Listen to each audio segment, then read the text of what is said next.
সাংবাদিক বন্ধু বান্ধৱীসকল, আমি কেইটামান বিশেষ কথা বা কেইটামান বিশেষ সংবাদ আপোনালোকক জনাবৰ কাৰণে আজিৰ আমি সংবাদ মেলখন আয়োজন কৰিছো।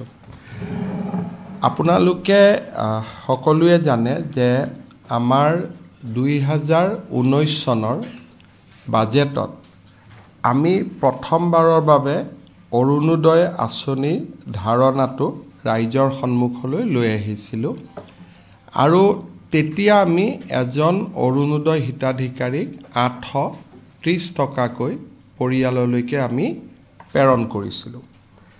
সেইটো আছিল অৰুণোদয় 0.1। চৰকাৰ গঠন হোৱাৰ পিছত আমি অৰুণোদয় 0.2 তাৰমানে অৰুণোদয় দ্বিতীয় সংস্কৰণ আমি আৰম্ভ কৰিছিলোঁ আৰু দ্বিতীয় সংস্কৰণত আমাৰ বেনিফিচিয়াৰী সংখ্যা প্ৰায় 28 লাখ পৰিয়াল হিতাধিকাৰী হিচাপে আমাৰ সন্নিবিষ্ট আছিল। কিন্তু দুটা তিনিটা অসুবিধা আছিল যে তেতিয়া আমি কাৰোৰ পৰা আধাৰ নম্বৰ লোৱা নাছিলোঁ, কাৰোৰ পৰা আমি তেওঁলোকৰ ৰেচন কাৰ্ডৰ ডিটেইলছ লোৱা নাছিলোঁ আৰু কাৰ্যত যেতিয়া আমি এটা সমীক্ষা কৰিছিলোঁ, জৰীপ কৰিছিলোঁ, তেতিয়া আমি দেখা পাইছিলোঁ যে বহু হিতাধিকাৰী যি ধৰণে গাঁৱত আমি পাব লাগে তেনেকৈ আমি পাবও পৰা নাছিলোঁ বা কিছুমান হিতাধিকাৰী হিচাপে যি যোগ্য নহয় তেওঁলোক হিতাধিকাৰী হৈ আছিল আৰু এবাৰ মই আপোনালোকক কৈছিলোঁ যে বহুত চৰকাৰী কৰ্মচাৰীয়েও অৰুণোদয় লৈ আছিল। সেইকাৰণে আমি যেতিয়া অৰুণোদয় 3 আঁচনিটো আমি আৰম্ভ কৰিলোঁ তেতিয়া তাক আমি সম্পূৰ্ণ ব্যৱস্থিত কৰিলোঁ। আমি প্ৰথম বাৰৰ বাবে অসমৰ প্ৰত্যেকটো পুলিং বুথৰ জনসংখ্যা অনুসৰি আমি অৰুণোদয় আঁচনি হিতাধিকাৰী নিৰ্বাচিত কৰিব ক'লোঁ আৰু যোৱা 6 মাহ ধৰি এটা দীঘলীয়া প্ৰক্ৰিয়া আমাৰ গাঁওসমূহত চলি থাকিলে আৰু এতিয়া প্ৰত্যেকজন অৰুণোদয় হিতাধিকাৰী যিটো 0.3ৰ কাৰণে নিৰ্বাচিত হৈছে তেওঁলোক আধাৰৰ সৈতে জড়িত, এপিক কাৰ্ডৰ সৈতে জড়িত আৰু গোটেই অসমৰ শেষ পুলিং বুথটোৰো যদি একেবাৰে ডিমা হাছাও পাহাৰৰ মাজত আছে সেই পুলিং বুথটোৰ পৰাও হিতাধিকাৰী আমি নিৰ্বাচিত কৰিব পাৰিছোঁ। বিটিএডিক বাদ দি বিটিএডিত প্ৰক্ৰিয়াটো এতিয়াও চলি আছে। আমাৰ সৰ্বমুঠ অৰুণোদয় হিতাধিকাৰীৰ পৰিয়াল এইবাৰ 40 লাখ হ'বগৈ। বিটিএডিত প্ৰায় 6 লাখ হিতাধিকাৰী, বাকী নন বিটিএডি অঞ্চলত 34 লাখ হিতাধিকাৰী আৰু এই গোটেই ডাটাবেছটো আমি চৰকাৰী কৰ্মচাৰীৰ লগত, আমাৰ মুখ্যমন্ত্ৰী লোকসেৱা আয়োগ যোজনাৰ লগত বহুত কেইটা ডাটাবেছৰ লগত আমি ইয়াক মেটচ কৰাইছিলোঁ যাতে এজনো অযোগ্য হিতাধিকাৰীয়ে এই আঁচনিত সোমাব নোৱাৰে। যোৱাকালি আমি এই গোটেই অৰুণোদয় দ্বিতীয় আঁচনিটোৰ আৰু পৰা তৃতীয় আঁচনিলৈ আমি যোৱাৰ বাবে যিখিনি ব্যৱস্থা আছিলে তাক আমি সম্পূৰ্ণ কৰিলোঁ আৰু জুলাই মাহৰ পৰা আমি অৰুণোদয় দ্বিতীয় আঁচনিটো আমি সামৰণি মাৰিলোঁ। এতিয়া গোটেই এই মাহটো, আগষ্ট মাহটো আমাৰ নৱনিৰ্বাচিত পঞ্চায়তৰ প্ৰতিনিধিসকল বা জিলা উপায়ুক্তৰ প্ৰতিনিধি প্ৰত্যেকজন অৰুণোদয় হিতাধিকাৰীৰ ঘৰলৈকে যাব। মোৰ পৰা এখন পত্ৰ লৈ যে আপুনি অৰুণোদয়ৰ বাবে নিৰ্বাচিত হৈছে আৰু অকল খালী পত্ৰখন দিবৰ কাৰণে অলপ বেয়া লাগে কাৰণে লগত এখন আমি সৰু কিতাপো পঠাইছোঁ। মহাপুৰুষ শ্ৰীমন্ত শংকৰদেৱৰ ওপৰত, উপেন ব্ৰহ্মৰ ওপৰত, মহাপুৰুষ মাধৱদেৱৰ ওপৰত, APJ আব্দুল কালামৰ ওপৰত, গোপীনাথ বৰদলৈৰ ওপৰত, মূলা গাভৰুৰ ওপৰত, ভগৱান শ্ৰী ৰামৰ ওপৰত গোপীনাথ বৰদলৈ লিখা এখন পুথি আছিল, তাকো আমি পঠিয়াইছোঁ। ৰাণী লক্ষ্মীবাই, গমধৰ কোঁৱৰ, লক্ষ্মীনাথ বেজবৰুৱা, স্বামী বিবেকানন্দ, এনেকে চিঠিখনৰ লগত এখন সৰু আমি কিতাপো দি পঠাইছোঁ, যিহেতু এইবাৰ আমি কিতাপৰ বৰ্ষ পালন কৰি আছোঁ। তাৰমানে 40 লাখ পৰিয়ালত এখন পঢ়িবৰ কাৰণে কিতাপো গৈ পাবগৈ। এই অৰুণোদয় তৃতীয় আঁচনিটো, এই গোটেই প্ৰক্ৰিয়াটো সমাপন কৰোঁতে আমাক এমাহ লাগিব। ঘৰত গৈ আমি গোটেইখিনি দিওঁতে আগষ্ট মাহৰ অৰুণোদয় কোনেও নাপাব। আমি ছেপ্টেম্বৰ মাহৰ 17 তাৰিখে প্ৰধানমন্ত্ৰী নৰেন্দ্ৰ মোদী ডাঙৰীয়াৰ জন্মদিনৰ দিনা, উপজা দিনৰ দিনা আমি অৰুণোদয় তৃতীয় আঁচনিটো আনুষ্ঠানিকভাৱে আৰম্ভ কৰিম। আৰু অসমৰ ইতিহাসত 40 লাখ পৰিয়ালক সামৰি কেতিয়াও আগতে এনেকুৱা কোনো আঁচনি গ্ৰহণ কৰা হোৱা নাছিল। আৰু এইবাৰ আঁচনিটো লৈ আমি প্ৰত্যেক ঘৰ মানুহৰ দুৱাৰ মুখত গৈ আমি উপস্থিত হ'ম যে আপুনি অৰুণোদয় পাইছে। এইবাৰৰ পৰা প্ৰত্যেকটো ব্লকত এজন অৰুণোদয় সহায়ক থাকিব। কেতিয়াবা যদি কাৰোবাৰ KYC হোৱা নাই, কেতিয়াবা কোনোবাই টকাটো যোৱা নাই, তেওঁলোকে অভিযোগ দিব পাৰিব। আৰু এটা পৰ্টেলো মুকলি হৈ থাকিব, য'ত নেকি কোনোবাই চৰকাৰী চাকৰি আদি পালে নিজক অৰুণোদয়ৰ পৰা অপ্ট আউট কৰিব পাৰিব। এই চিঠিখনৰ লগত পৰীক্ষামূলকভাৱে পাইলট বেচিছ, এইটো আমি এতিয়ালৈকে স্থায়িত্ব দিয়া নাই, পৰীক্ষামূলকভাৱে আমি এটা আঁচনি আৰম্ভ কৰিছোঁ যে 200 টকাৰ লগে লগে IOC আমাক জনাই দিব যে অমুক পৰিয়ালটোৱে আজি এটা গেছ কিনিলে। লগে লগে তেওঁৰ একাউণ্টত আৰু 250 টকা, যদি গেছ নিকিনে 250টো নাযায়, যদি গেছ কিনে তেতিয়াহ'লে তেওঁলোকৰ লগত আমি গেছৰ কথাখিনি লিখিবৰ কাৰণে লগত এখন ফৰ্ম পঠিয়াম। চিঠিখন যেতিয়া গাঁৱত তেওঁলোকে লৈ যাব, চিঠিখনো দিব, লগতে ক'ব যে আৰু এটা আঁচনি আপোনালোকৰ কাৰণে আহিছে, ডিটেইলছটো দিয়ক, কানেকশ্যন নম্বৰটো লাগিব। তেতিয়াহে IOCৰ লগত আমি কানেকশ্যন নম্বৰটো আমি তেওঁলোকৰ পৰা ল'ব লাগিব। আৰু এটা খবৰ দিব যে নতুন উপকৃত হয়, খুব ধুনীয়াকৈ যদি IOCৰ লগত সম্পৰ্কটো স্থাপিত হয়, কাৰণ ইয়াত কেন্দ্ৰীয় চৰকাৰো জড়িত থাকিব, ৰাজ্য চৰকাৰো জড়িত থাকিব, যদি আঁচনিটো ৰাখি দিব পাৰিম। কিন্তু তাত এটা তালমিল লাগিব, গেছ একাউণ্ট যাব লাগিব। সাধাৰণতে ৰাজ্য চৰকাৰ আৰু কেন্দ্ৰীয় চৰকাৰৰ ৱেবছাইট প্ৰচেষ্টা কৰি এটা পইণ্টলৈকে আহিছোঁ। আমি ভাবিছোঁ যে ইয়াক আমি ৰূপায়ণ, যিটো মাহত গেছ কিনে তেওঁলোকে আৰু 250, তাৰমানে যিটো মাহত নিকিনে, মাহত এটা গেছ নিকিনে, যদি গেছ নিকিনে আপোনাৰ অৰুণোদয় বেনিফিচিয়াৰীয়ে বেনিফিটটো পাই থাকিব। ইয়াৰ পিছত মই আৰু এটা আঁচনিৰ বিষয়ে আপোনালোকক ক'ব খোজোঁ, সেইটো হ'ল নিযুত মইনা আঁচনি। আমাৰ অসম চৰকাৰে ইম্পেক্টফুল স্কিম হৈছে নিযুত মইনা। এই নিযুত মইনা আছিলে, দেউতাক মাকে বিয়া দি দিছিলে, এই নিযুত মইনা আঁচনিৰ প্ৰভাৱ পৰিছে। আমি 6 আগষ্ট তাৰিখে অসমত সকলো মহাবিদ্যালয়তে এটা হ'বলগীয়া অনুষ্ঠানৰ জৰিয়তে বিতৰণ কৰি দিয়াৰ পিছত আঁচনিৰ ধন আমি নিযুত মইনা আঁচনি নাপায়, আৰু পোষ্ট গ্ৰেজুৱেট পঢ়িলে আমি 2,500 টকা দিওঁ। বিশ্ববিদ্যালয়সমূহত আৰু ৰাজ্যিক কলেজসমূহতে দিছিলোঁ। আৰু অসম বিশ্ববিদ্যালয় শিলচৰতো আমি এই আঁচনিটো দিয়াৰ বাবে সিদ্ধ কলেজসমূহত আজিকালি কিছুমান সেল্ফ ফাইনেন্সিং কোৰ্স থাকে। সেল্ফ ফাইনেন্সিং কোৰ্সৰ ছোৱালীসমূহক যোৱাবাৰ আমি নিযুত ছোৱালীসকলকো এই আঁচনিটো আমি দিবৰ বাবে অধিক বৃদ্ধি হ'ব। বিশেষকৈ চেণ্ট্ৰেল ইউনিভাৰ্চিটি ষ্টুডেণ্টে পাব, আৰু বিদ্যালয় বা বিশ্ববিদ্যালয়ৰ সেল্ফ ফাইনেন্সিং কোৰ্সত পঢ়াতকৈ এই আঁচনিটো আৰু প্ৰভাৱী হ'ব। 6 তাৰিখৰ ফৰ্ম ফিল আপ কৰিবৰ বাবে অনুৰোধ কৰিম। যোনে আগতে ফাৰ্ষ্ট ইয়াৰত এই স্কিমটো পাইছে জানিব খোজো যে ইয়াৰ মাজত তেওঁ বিবাহ হৈ গ'ল নেকি যদি বিয়া হ'ল নিযুত মইনা নাপাব পিজিত বিয়া হলেও পাব ডিগ্ৰী থাৰ্ড ইয়াৰলৈকে বা ডিগ্ৰী ছেকেণ্ড ইয়াৰলৈকে আমি বিবাহিত ছোৱালীক এই আঁচনিখনত আমি নাৰাখো প্লাছ হাইও নিযুত মইনা আঁচনি নাপায় এইটো হৈছে আমাৰ এটা জীৱন অনুপ্ৰেৰণা স্কিম ৰিচাৰ্চ স্কলাৰ সকলক আমি 25000 টকা দিব্যাংগ সকলকো আমি 2021 চনত ৰিচাৰ্চত নাম লগোৱা আৰু আজিলৈকে পোৰ্টেলত আবেদন কৰিব পাৰে মোৰ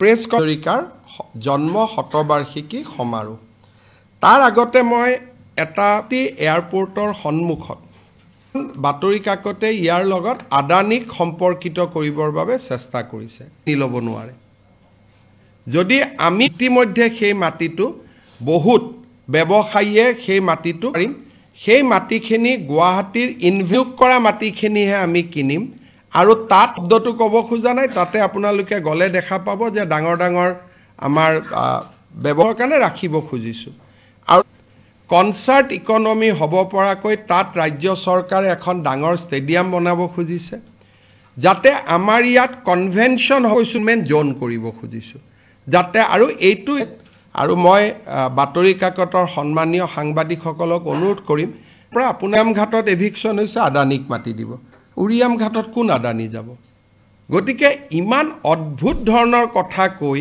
মানুহে গম পাবৰে মাটিটোতো আদানিক দিয়া নাই মাটিত ফৰেষ্ট দে হ'ল এটা উৰিয়াম আজি এটা এয়াৰপোৰ্টৰ সন্মুখতে যেতিয়া মই আস্তিয়া হলে ভৱিষ্যতে আদানিয়ে সেই মাটিটো ললেহেঁতেন লগে লগে মেডিকেল কনফাৰেন্স হল কনক্লেভ ষ্টুডিঅ টাইপ ইমান ডাঙৰ হ'ব নোৱাৰে হোল ফাংচন হয় গতিকে সৌ নকৰাকৈ উৰা বাতৰি প্ৰচাৰ কৰি থকাটো মই ভাবো অসমৰ ভৱিষ্যতৰে মোবাইলৰ হোৱাটছআপ কৰিলেও মই উত্তৰ দি দিওঁ কথাটো জানি পেলাই লিখিলেতো কোনো আপত্তি নাথাকে গতিকে নজনাকৈ মানুহক আৰু এই কথাটো মই গভীৰ উষ্ণৰে কৈছো লেভেল যে গভৰ্ণমেণ্টৰ এগেইনষ্টত লিখিব আৰু গভৰ্ণমেণ্টক বাহিৰত সব পেপাৰক দেখিছো ইভেন ৱায়াৰৰ দৰে পেপাৰে মোৰ এগেইনষ্টত দিন ৰাতি লিখে কমেন্ট মই নিদিও কিন্তু তথাকলুৱে নিজৰ নিজৰ ব্যৱস্থাটো মেইনটেইন কৰি চলিলেহে অসমখন ভাল হ'ব কালি তাৰমানে ডিসক্ৰেডিট কোন হয় সংবাদ মাধ্যম ডিসক্ৰেডিট হয় মইতো নিবিচাৰো কেতিয়া এটা উৰিয়াম ঘাটটো কিমান হিষ্ট্ৰী আছে সেই জায়গাটো 200 জনতকৈ বেছি মানুহৰ মৃত্যু হৈছে তাতে এটা আদানি যাব পাৰিব নি দৃষ্টিভংগীৰ পাৰ্থক্য থাকিব পাৰে কিন্তু দৃষ্টিভংগীৰ পাৰ্থক্য থকাৰ মিনিং এটো নহয় হসা নেকি মই কৈ দিলো এতেন যে এটোটো কোনো মইতো ভাবো যে আদানি আম্বানিক অসমৰ কাৰণে প্ৰয়োজন আছে ইমান আহিব খুজিলেতো মই মালা দি লৈ আহো আমাৰ ইয়াতে নিবা ভিজিটলৈকে আহিছো অহা ৰাতিপুৱা আমি নতুনকৈ নিৰ্মাণ কৰিব পুৰণা বেলিভিউ হোটেল য'ত আছিলে তাতে আমি এটা সুন্দৰ ৰাজভৱন বনাইছো মই ভাবো যে দেশৰ ভিতৰতে বেষ্ট ৰাজভৱন হৈছে আপোনালোকে কেতিয়াবা তাক চাবও পাৰিব মই যোৱা দিনাখন মাটি লৈ যাম আপোনালোকক ইনোগ্ৰেচনৰ আগতে ৰাতিপুৱা তেখেতে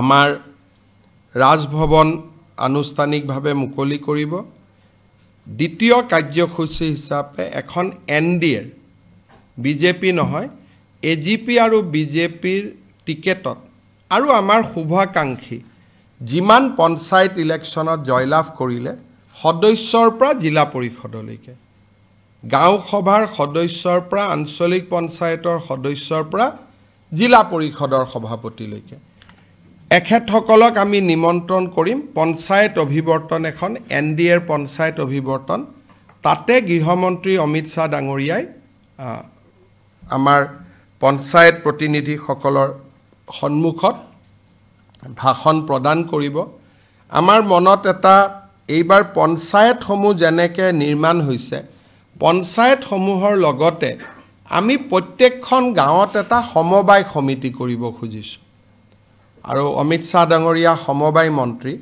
এই সমবায় সকলৰ দায়িত্ব হ'ব আমাৰ গাঁওসমূহত খালি পৰি থকা মাটিসমূহক কৃষি কামত ব্যৱহাৰ কৰা বা ডায়েৰী আদি কামত ব্যৱহাৰ কৰা এইবাৰ আমাৰ পঞ্চায়তৰ সদস্যসকলক আমি ইনস্পায়াৰ কৰিব খুজিছো যে আপোনালোকে গাঁৱত এটা আমাৰ মাটি খালি পৰি থাকিলে আজি ৰাতিপুৱা ওৰাঙত বহুতখিনি মিয়া মুছলমান সম্প্ৰদায়ৰ মানুহে আহি আজি ৰাতিপুৱা ওৰাঙত মাটি দখল কৰিব আহিছিল ৰাতিপুৱা এটা আমি এভিকশন কৰিবলগীয়া হৈছে আজি মাটি খালি পৰি থাকিলে বেলেগ মানুহ সোমাব সেই কাৰণে এইবাৰ আমি এটা সিদ্ধান্ত লৈছো যে গাঁও পঞ্চায়তসমূহৰ সমান্তৰালভাৱে প্ৰত্যেক গাঁৱত এটা আমি যুৱকসকলক লৈ সমবায় সমিতি কৰিব খুজিছো যাতে খালি মাটিবিলাক চৰকাৰৰ পৰা তেওঁলোকে ভাড়াত লৈ 1 টকা বা 2 টকা ভাড়াত লৈ পেলাই তেওঁলোকে তাত খেতি আদি কৰি বা ডায়েৰী আদি কৰি মাটিখিনি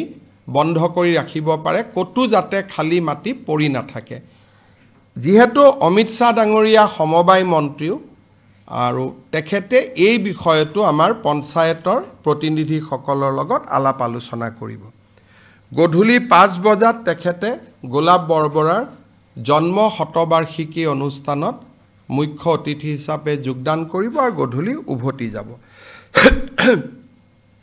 29 আগষ্টৰ পিছতে 8 ছেপ্টেম্বৰত ভাৰতৰ প্ৰধানমন্ত্ৰী নৰেন্দ্ৰ মোদী ডাঙৰীয়া অসমলৈ আহিব আমাৰ নুমলীগড় শোধানাগাৰত আপোনালোকে জানে যে সেই শোধানাগাৰটোত 27% ৰাজ্য চৰকাৰৰো অংশীদাৰিত্ব আছে নুমলীগড় শোধানাগাৰত আমি এটা বায়ো ৰিফাইনাৰী বনাইছিলো ফিনল্যান্ডৰ এটা কোম্পানীৰ লগত সহযোগত সেমফলি বুলি বাহৰ পৰা 2G ইথানল হয় 1G ইথানল মানে খাদ্য বস্তুৰ পৰা ইথানল বনালে হি 1G আৰু ধানৰ পৰা ধানৰ নৰাৰ পৰা বা বাহৰ পৰা ইথানল বনালে হি হল 2G সেকেন্ড জেনাৰেশন তো ভাৰতত দ্বিতীয় সেকেন্ড জেনাৰেশন পানীপথত আইওসিয়ে ফাৰ্স্ট 2G বায়ো ৰিফাইনাৰি কৰিছিলে এই বায়ো ৰিফাইনাৰিটো সেকেন্ড বায়ো ৰিফাইনাৰি হ'ব এই সেকেন্ড বায়ো ৰিফাইনাৰিটো প্ৰধানমন্ত্ৰী ডাঙৰীয়াই ৰাতিপুৱা উদ্বোধন কৰিব আৰু নুমলীগড় শোধানাগাৰতে তেখেতে এখন ৰাজহুৱা সভাত বক্তব্য ৰাখিব নুমলীগড়ৰ পৰা তেখেত দৰঙলৈকে আহিব দৰঙত তেখেতে 3টা কাম কৰিব মঙ্গলদৈত তেখেতে শুভ অৰ্পণ কৰিব গুৱাহাটী ৰিং ৰোড যিটো 7000 কোটি টকা ব্যয় কৰি গুৱাহাটীত এটা ৰিং ৰোড হ'ব গৈ আছে যিটো ৰিং ৰোড আমাৰ বৰ্তমানৰ ৰাস্তাটোৰ পৰা বাইহাটা চাৰিআলিৰ পৰা আগত পাৰ হৈ পুনে কুৰুৱালৈকে যাব বেজেৰা গৈ নাপাব বেজেৰা গৈ পোৱাৰ আগতে বেকা হৈ পেলাই নতুন ৰাস্তা এটা কুৰুৱালৈকে যাব কুৰুৱাৰ পৰা নাৰেংগী যাব নাৰেংগীৰ পৰা আমি সোণাপুৰত কচুতলিত যি মাটি এভিকশন কৰিছিলো কচুতলিৰ কাখেদি 6 লেন হৈ পেলাই হি আমাৰ খানাপাৰা ৰাস্তাটো সংযোজিত কৰিব এই আঁচনিটো প্ৰধানমন্ত্ৰী ডাঙৰীয়াই উদ্বোধন কৰিব আমাৰ মাটি অধিগ্ৰহণ সম্পূৰ্ণ হৈ গল আৰু এতিয়া উদ্বোধন হ'ব ইতিমধ্যে কন্ট্ৰাক্ট আদিও দিয়া হল দ্বিতীয় আঁচনি হিচাপে তেখেতে কুৰুৱা আৰু নাৰেংগী দলংখনৰ কামৰো শুভ উদ্বোধন কৰিব এই ৰিং ৰোডৰ লগত এটা লাভ হ'ব যে কুৰুৱা আৰু নাৰেংগীৰ ওপৰত ব্ৰহ্মপুত্ৰত আৰু এখন দলঙৰ কাম আৰম্ভ হ'ব থাৰ্ড প্ৰজেক্ট হিচাপে তেখেতে মঙ্গলদৈত মেডিকেল কলেজৰ এখনৰ কামৰো আধাৰশিলা স্থাপন কৰিব ৰাতিপুৱা 4000 কোটি টকা ব্যয় কৰি নিৰ্মাণ হোৱা বায়ো ৰিফাইনাৰী আৰু মঙ্গলদৈৰ পৰা প্ৰায় 8000 কোটি টকাৰ আঁচনি এইখিনি কৰাৰ পিছত তেখেতে গুৱাহাটীলৈ আহিব 5টা বজাৰ পৰা আমি ভূপেন হাজৰিকা ডাঙৰীয়াৰ জন্ম শতবাৰ্ষিকী অনুষ্ঠান আমি আৰম্ভ কৰিম জন্ম শতবাৰ্ষিকী অনুষ্ঠানত আমি কেইটামান ঘোষণা বা কেইটামান কথা আপোনালোকক জনাব খুজিছো আমি এটা প্ল্যান লৈছো যে ভূপেন হাজৰিকাৰ সান্নিধ্য অসমৰ বিভিন্ন মানুহে বিভিন্ন সময়ত লাভ কৰিছিল এই ফাংচনখনৰ কাৰণে প্ৰত্যেকজন জিলা উপায়ুক্তই 50 গৰাকীকৈ মানুহ নিজৰ জিলাৰ পৰা আনিব যিসকলে ভূপেন হাজৰিকাৰ কেতিয়াবা নহয় কেতিয়াবা জীৱনত সান্নিধ্য লাভ কৰিছিল অলপ ৰিসাৰ্চ কৰিব লাগিব লখিমপুৰত ভূপেন হাজৰিকা গৈছিলে অমুকৰ ঘৰত আছিলে অমুকৰ ঘৰত ভাত খাইছিলে, অমুকৰ পৰিয়ালৰ ল'ৰা তেওঁলোকৰ লগত তাবলা বজাইছিলে, অমুক বিহু কমিটিৰ সৈতে ভূপেন হাজৰিকা জড়িত আছিলে, বা নাওবৈচাত আছিলে, নাওবৈচাত ইলেকশ্যন খেলোতে তেওঁ অমুকৰ ঘৰত থাকি ইলেকশ্যন খেলিছিলে। এই ধৰণে ভূপেন হাজৰিকাৰ জীৱনত যিমান ব্যক্তিক ভূপেন হাজৰিকাই স্পৰ্শ কৰিছিলে তাৰ ভিতৰত এখন সূচী বনাব 50 জনকৈ, কাৰণ বহুত মানুহ আনিবও নোৱাৰি। এই অনুষ্ঠানত 50 জনকৈ প্ৰত্যেকটো অঞ্চলৰ পৰা জিলাৰ পৰা প্ৰত্যেকখন জিলাৰ পৰা 50 জনকৈ তেনে ব্যক্তি আহিব।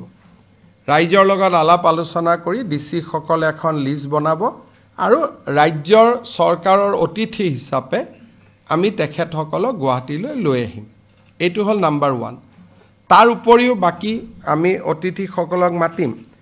মোৰ প্ৰেছ কনফাৰেন্সৰ পিছতে আপোনালোকক আমি এটা পোৰ্টেল মুকলি কৰিম। সেইটো হ'ল যিসকলে অনুষ্ঠানটো চাব খোজে, কাৰণ আগতীয়াকৈ নকলে আমিও গম নাপাম কিমান মানুহক মাতিব লাগে। যিসকলে পোৰ্টেলৰ জৰিয়তে আমাক জনাব যে মই ভূপেন হাজৰিকাৰ অনুষ্ঠান চাব খোজো, কালচাৰেল এফেয়াৰ্ছ ডিপাৰ্টমেণ্টে তেওঁলোকৰ ঘৰলৈকে নিমন্ত্ৰণী পত্ৰ পঠিয়াই দিব। যদি যিমানে কয়, মই যদি দেখো 10,000 কৈছে 10,000ক পঠিয়াম, 20,000 কৈছে 20,000ক পঠিয়াম। গতিকে আমি বিচাৰিছোঁ যে 20 আগষ্টলৈকে জনাব পাৰিব। 20 আগষ্টৰ পিছত আমাক ক'লেও আমি হয়তো সুবিধা দিব নোৱাৰিম।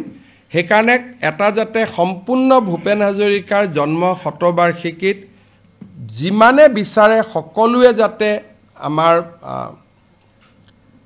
আগ্ৰহেৰে ভাগ ল'ব পাৰে, সেইকাৰণে আমি পোৰ্টেলটো মুকলি কৰি দিম আজি। খালি আমাক জনাব লাগে, নাম ঠিকনা এড্ৰেছ দিলে আমি ইনভাইটেশ্যন বা আমাৰ নৰ্মেল ইনভিটেশ্যন আমি যিকোনো এটা পঠাই দিম যাতে তেওঁলোক আহিব পাৰে। আমি ভূপেন হাজৰিকাৰ জন্ম শতবাৰ্ষিকীত আন সকলৰ উপৰিও, আন অনুষ্ঠানৰ উপৰিও আমি এটা বিশেষ কাম এটা কৰিব খুজিছোঁ। সেইটো হৈছে অসমৰ 1000 শিল্পী, একেবাৰে চিনিয়ৰ জনৰ পৰা কনিষ্ঠতম জনলৈকে 1000 গৰাকী শিল্পীক আমি নিৰ্বাচিত কৰিম, যি নেকি ভূপেন হাজৰিকাৰ গান 23 মিনিট সময় তাতে পৰিৱেশন কৰিব। প্ৰত্যেকটো গানৰ এটা এটা ষ্টেঞ্জা। আমি আৰম্ভ কৰিম অসম আমাৰ ৰূপহী গুণৰো নাই শেষ, তাৰ পিছত কুসুম্বৰ পুত্ৰ শ্ৰী শংকৰ গুৰুৱে ধৰিছিল নামৰে টান, অগ্নিযুগৰ ফিৰিঙতি মই, সাগৰ সংগমত কটনা সাঁতৰিলোঁ, কত জোৱানৰ মৃত্যু হ'ল, দিল হুম হুম কৰে, হেহে ঢোলে ডগৰে, আমি অসমীয়া নহওঁ দুখীয়া, বিস্তাৰহে অপাৰ, অৰুণ কিৰণ চিৰকি ভূষণ, যিটো অৰুণাচলৰ বাবে লিখা, আমি এক যাযাবৰ, প্ৰচণ্ড ধুমুহাই আবৃত্তি, মহাবাহু ব্ৰহ্মপুত্ৰ মহামিলন, মানুহে মানুহৰ বাবে, শেষত we are the same boat brother. ইয়াত আমি অসমীয়া, বঙালী, হিন্দী, ভূপেন হাজৰিকাই 3টা ভাষাতে বেছিকৈ গান গাইছিল। 3টা ভাষাতে গানৰ কলি খুব ধুনীয়াকৈ আমি কৰিছোঁ। ইয়াত আমি চেষ্টা কৰিম অসমৰ প্ৰতিখন কলেজৰে বেষ্ট ছিংগাৰ যিখিনি এইবাৰ কলেজ ফেষ্টিভেলত হৈছিলে, এইবাৰ কলেজ ফেষ্টিভেলত যিসকল বেষ্ট ছিংগাৰ হৈছিল তেওঁলোকক মাতিম। আৰু আমি একেবাৰে অসমৰ জীৱিত আটাইতকৈ বয়োজ্যেষ্ঠ শিল্পীসমূহৰ পৰা কনিষ্ঠতম কলেজত যোনে যোৱাবাৰ বেষ্ট ছিংগাৰ হৈছে বা আমাৰ সাংস্কৃতিক মহাৰণত যিসকল প্ৰতিযোগীয়ে ভাল ৰিজাল্ট কৰিছিল, আমি সকলোকে মাতি 1000 ব্যক্তিৰে সৈতে আমি এটা সুন্দৰ গানো পৰিৱেশন কৰিম। তাৰ লগতে ভূপেন হাজৰিকাদেৱৰ জন্ম শতবাৰ্ষিকীত অভিয়াছলি আন যি আমি তেখেতৰ জীৱনী এখন উদ্বোধন হ'ব বা আন যি কৰিব লাগে আমি সেইখিনি কৰিম। আজি এই গোটেইকেইটা আমি ল'বলগীয়া যোৱা এমাহ দুমাহৰ কাৰ্যসূচীৰ বিষয়ে মই আপোনালোকক অৱগত কৰিছোঁ। সাংবাদিক মেলখনৰ পিছতে আমি পোৰ্টেলটো মুকলি কৰি দিম। আপোনালোকৰ যদি কিবা প্ৰশ্ন আছে আপোনালোকে মোক কৰিব পাৰে আৰু মই এটা এটাকৈ উত্তৰ দি যাম।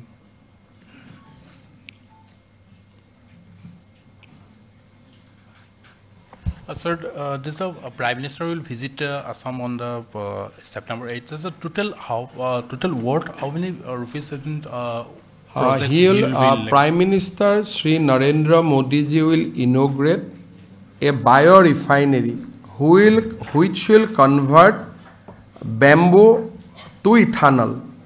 2G ethanol. Bamboo will be converted to 2G ethanol, and in the process, various other chemicals will be derived as a value-added product. Will be inaugurated by Honorable Prime Minister Sri Narendra Modi in Numaligarh. The plant has been established at a cost of 4,200 crores. Thereafter, he will come to Mongoldoi and he will lay the foundation stone for the ring road of Guwahati, a new bridge over river Brahmaputra connecting Kurua and Narengi, and he will also lay the foundation stone for the Dorong Medical College. Thereafter, he will come to Guwahati and he will participate in the Bhupen Hazarika Birth Centenary Program organized by the State of Assam, Government of Assam. So it is a day-long program, and we have already started preparation to welcome Prime Minister on that day.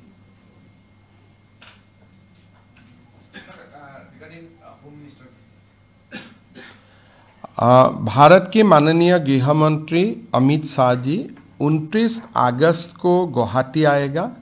सुबह हमने असम के राजभवन, एक नया राजभवन का निर्माण किया है, उनका उद्घाटन करेगा।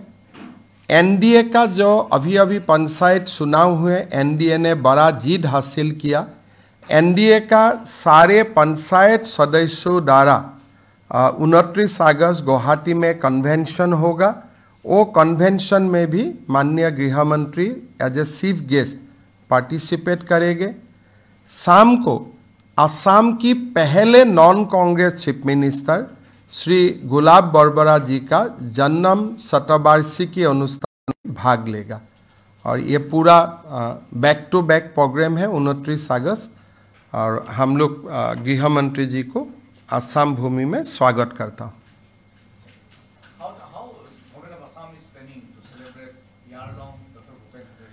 The celebration will start from 8th September.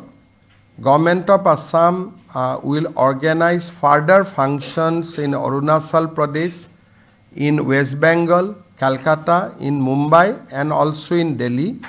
During this process, there will be many activity, many program which will be dedicated in the name of Bhupen Hazarika. Program will start from 8th September. There will be a central function in Guwahati.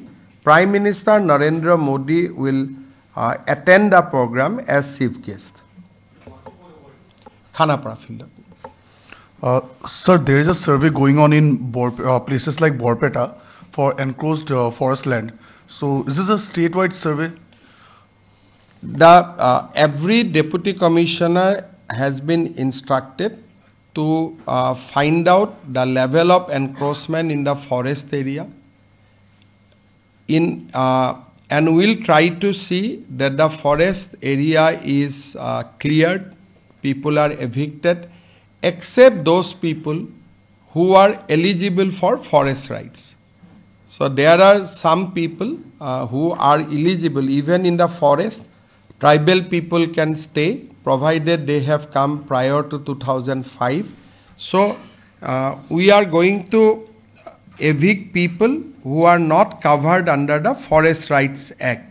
But this is a huge task, and at least 10 years will be required, because the level of encroachment is very, very high, beyond imagination. So even if I do one eviction in every month, it will take at least 10 years to complete.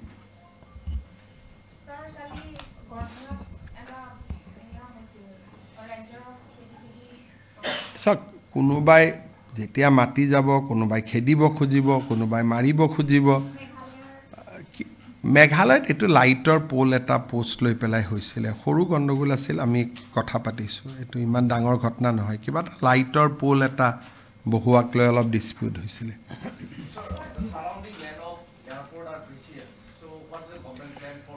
Government is going to set up a new basically new campus there. We want to construct a stadium to encourage concert economy in Assam. We want to do a Bharat Mandapam kind of infrastructure so that all the conclave of eastern region can come to Guwahati.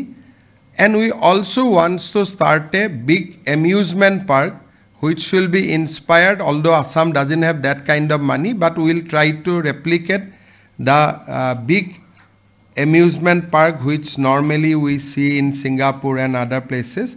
But of course, it will be Assam model because we don't have such money. But that will be a beautiful amusement park which we are trying to construct there.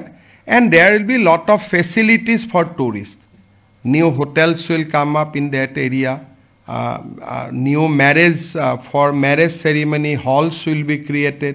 So that area will be made a lively place and it will be 100% state government project.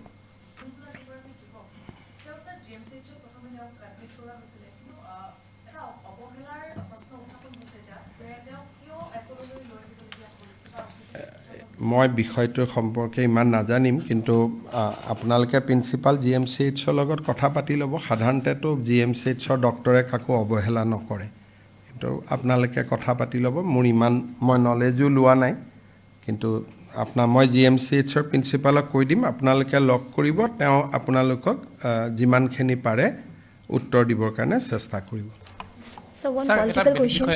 হয় কক sir কালি সদনত এটা কথা ওলাইছে লোকসভাত যে 6 জনগোষ্ঠীৰ জনজাতিকৰণৰ প্ৰসংগটোত দুটা মন্ত্ৰী গোটে প্ৰতিবেদনে দিয়া নাই স্যাৰ আপোনালোকে যেহেতু 6 জনগোষ্ঠীৰ জনজাতিকৰণৰ কথা কৈ আছিলে স্যাৰ আপোনালোকৰ ষ্টেণ্ডটো কিবা কেনে পৰ্যায়ত আছে আমি অক্টোবৰ মাহত বিধানসভাত মন্ত্ৰী গোটৰ প্ৰতিবেদন দাখিল কৰা হ'ব ইয়াতে বিধানসভাৰ মই আকৌ এবাৰ কৈছো যে গোটেই জনজাতিকৰণৰ প্ৰক্ৰিয়াটো আৰম্ভ হৈছিল বিধানসভাৰ এটা প্ৰস্তাৱৰ ভিত্তিত আৰু আমাৰ মন্ত্ৰী গোটে যোৱা 4 বছৰ আলাপ আলোচনা কৰি প্ৰতিটো জনগোষ্ঠীৰ লগত যিমানখিনি আমি কনসেনসাছত আহিব পাৰিলো এই গোটেই বিষয়বস্তুখিনি আমি বিধানসভাত উপস্থাপন কৰিম বিধানসভাই মন্ত্ৰী গোটৰ প্ৰতিবেদনখনক অনুমোদন জনোৱাৰ লগে লগে আমি নতুন দিল্লীলৈ পঠিয়াই দিব পাৰিম গতিকে এই বিষয়ে আপোনালোকে অক্টোবৰলৈকে ৰখিব লাগিব অক্টোবৰ নৱেম্বৰত যিখন বিধানসভাৰ অধিৱেশন হয় সেই অধিৱেশনতে আমি ইয়াক সন্মুখত ৰাখিম So one political question regarding the interview of Mehboob Mujawar interview in the former ATS officer of this probing Malegaon case, sir. So he have revealed many shocking events, sir. And he told that that arrested of Bhagawat Bring was being here and many things. So I mean, this, yeah, we all know the entire reality of the case was to ultimately arrest the Param Pujaniya Sarasang Salak of RSS. The case was basically Congress has conspired to bring Pujaniya Mohan Bhagawatji in the matter. And that is a known conspiracy. And yesterday, the conspiracy has been exposed by the court. Many people are speaking. And I think many more people will speak because this was the worst kind of conspiracy heads by the Congress to defame RSS. Today, it has stand exposed. And many more exposure will come, I am sure, because the entire plan was to defame RSS, defame the Hindu religion, defame the Hindu society. Today it has stand exposed and I know that in that period of time many senior Congress leaders were in touch with ATS and it was conducted by Mr. Chidambaram completely as a political witch hunt. I think after this verdict, my own assessment will be that Sri Sridambaram should now be quizzed, and why he is trying to frame Hindu society with terror. I think people should try to ask those questions from Mr. Sridambaram. Sir, will the PMs and Home Minister visit to Assam will boost the morale of the NDA before the election, sir? First of all, in Assam, our morale is already very high because people has tremendous faith on Prime Minister Narendra Modi. But entire intention is to finish certain development project, so that next time when he will come, definitely I look forward to inaugurate the Guwahati airport. Next time when he will come, I will try to see whether Namru fertilizer can be commenced. Then Guwahati, North Guwahati bridge. So next 6 months, series of development work we want to inaugurate through Honorable Prime Minister, because all this has been possible because of his liberal funding to Assam. We want to show him that how Assam has changed and how Assam has utilized every money for the welfare of the people of Assam.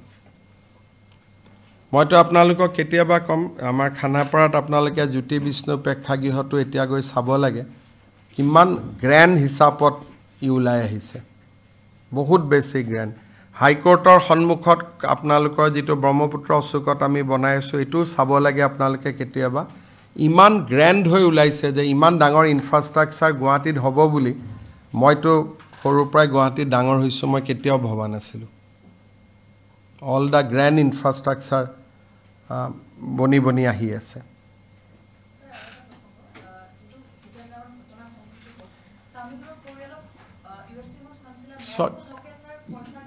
so US teamor chancellor jonor kiba ta hoise jote tote khumai thakibo khuje joabar to okonman thik ase bahut din jelot thoka kane era purile এতিয়াতো তাত বহুত ডাঙৰ খবৰ ওলাইছে supreme কোৰ্টৰ কমিটিয়ে পাইছে যে এই গুটে জায়গাটো ফৰেষ্ট হয় তেওঁ যত বিল্ডিং বনাই লৈছে এতিয়া যিখিনি নতুন খবৰ ওলাইছে সেই খবৰ মতে সেইখন এখন ৰিজাৰ্ভ ফৰেষ্ট আৰু ৰিজাৰ্ভ ফৰেষ্টত তেওঁ এই গুটে কনষ্ট্ৰাকচনবোৰ কৰিছিল গতিকে 2 বছৰ পিছত যে ইউএসটিএম থাকিব তাৰ গ্যাৰান্টি কোনেও ল'ব নোৱাৰে এটোটো মই উচ্ছেদ কৰিব নোৱাৰো মেঘালয়ৰ কথা কিন্তু সুপ্ৰিম কোৰ্টৰ নোটিছত অলৰেডি কথাটো গুছি গল যে এখন ৰিজাৰ্ভ ফৰেষ্ট তাৰ পিছত কেনেকে কি কৰে এটো মেঘালয় চৰকাৰে জানিব মইতো ভগৱানক কামনা কৰি থাকো যিমান সোনকালে পাৰে ভাঙি গলে ভাল কাৰণ এখনটো শিক্ষানুষ্ঠান নহয় এটি যে জাস্ট এটা শিক্ষাক ব্যৱসায়ীকৰণ কৰাৰ এটা অনুষ্ঠান এটা মূৰটো নচলে অসমত থাকিলেতো মই ইমান দিন হিচাপ নিকা শেষ কৰি দিলো এটা অসমত নাই যেতিয়া এটা মইতো আৰু ভগৱানক প্ৰাৰ্থনাহে কৰিব পাৰিম যে যিমান সোনকালে হক সমান হৈ যাওক যেনেকে হয়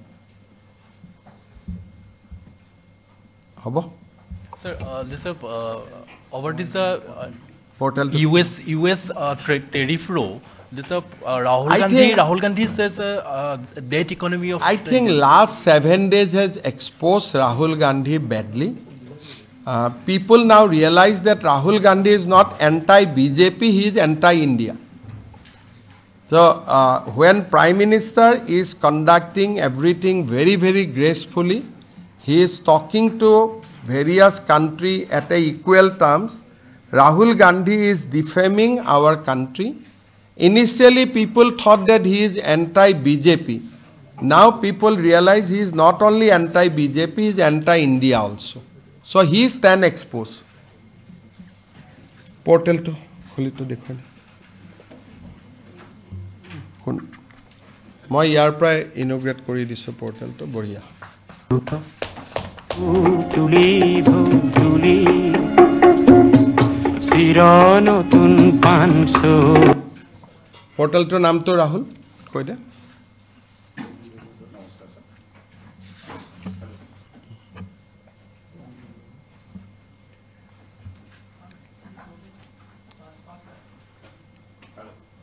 ইয়াতে কলে আমি ইনভিটেশন কার্ড হাফলং ডিফু কলকাতা মুম্বাই জোৰ প্ৰায় এপ্লাই কৰে আমি তাতে পঠাই দিম নমস্কাৰ স্যাৰ পোৰ্টেলটোৰ নামকৰণ কৰা হৈছে ভূপেন্দ্ৰ-sentinel.in ছাৰ আপুনি আজি লঞ্চ কৰিলে এই পৰ্টেলটোত নিৰ্দেশনা মতে আমি যিখিনি লোক ইয়াতে আহিব খোজে যিহেতু আৰ্ট কালচাৰ লিটাৰেচাৰ সকলো যিখিনি বিশেষ ব্যক্তি যিখিনি তেওঁলোকে আহিব খুজিব তেওঁলোকে সকলোৱে ইয়াতে এপ্লাই কৰিব পাৰিব all over the state all over the pen India international বাহিৰৰ পৰা কৰিব পাৰিব আৰু যদি কোনোবা আমেৰিকাটো আছে আমি খৰচ নিদিও কিন্তু নিজৰ খৰচত আহিব খোজে তেওঁলোককো আমি ইনভিটেশ্যন পঠাই দিম আৰু বহুত অসমীয়া মানুহ আছে তেখেতৰ গুণমুগ্ধ কেইবাজনেও মোক অলৰেডি আহিম বুলি কৈছে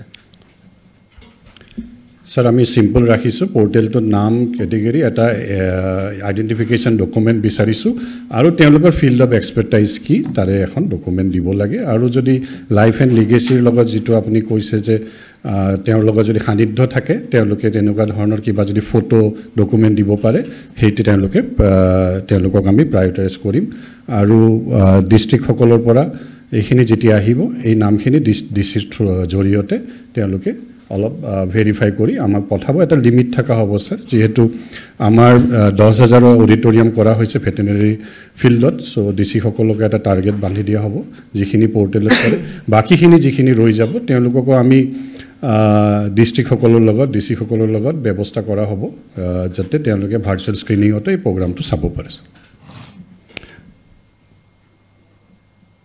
এনেকুৱা স্যাৰ তিনিটা passport size government identification document and field of expertise and any other document